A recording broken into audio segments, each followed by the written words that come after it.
lover, a fighter, and a believer. I'd say fun,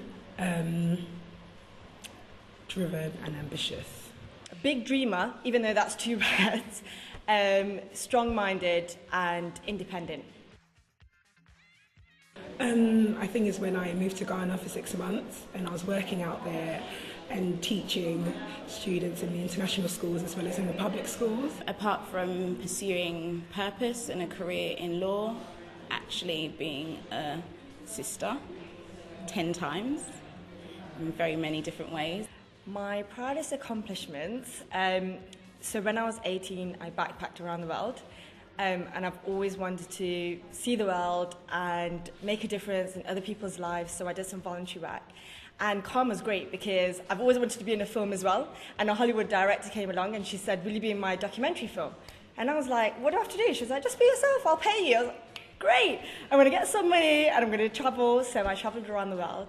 And I think that's my proudest accomplishment because I always have a tough time balancing being sensible and being free.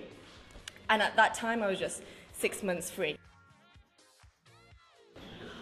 Oh, life. Knowing that there's still breath in my lungs, there's still hope for the day. That gets me excited. I think it would be to walk by faith and not by sight.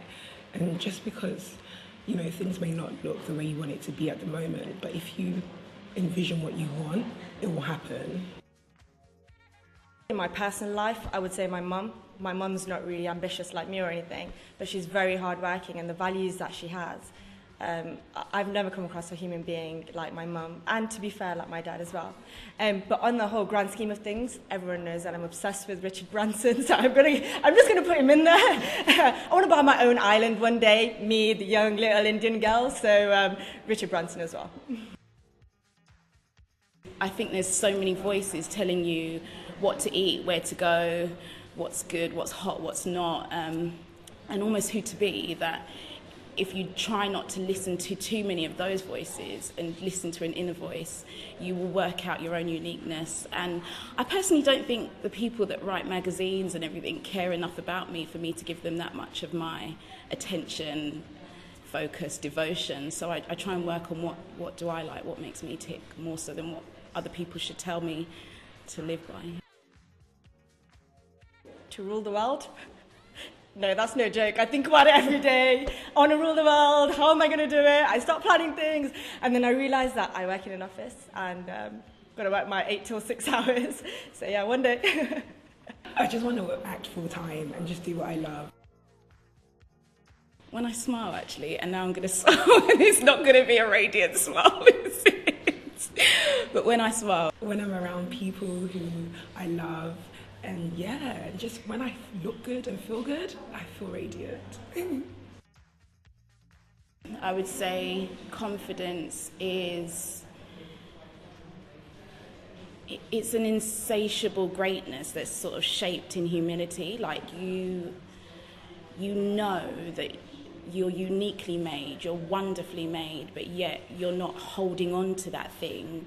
You are willing to expend it to others because you know there's more where it came from. You know you've got so much to offer, and you're not trying to seek an image of what's wonderful, because what's wonderful is inside you. Sheer Chemistry is a woman who is fun, she is loving, she's confident, she's driven, she's ambitious. She is a woman that loves to smile, she's a woman that loves to encourage, she's a woman that lives out loud. She's a woman who buys flats, houses, cars, and doesn't need a man. I am Sheer Chemistry. I am Sheer Chemistry. I am Sheer Chemistry.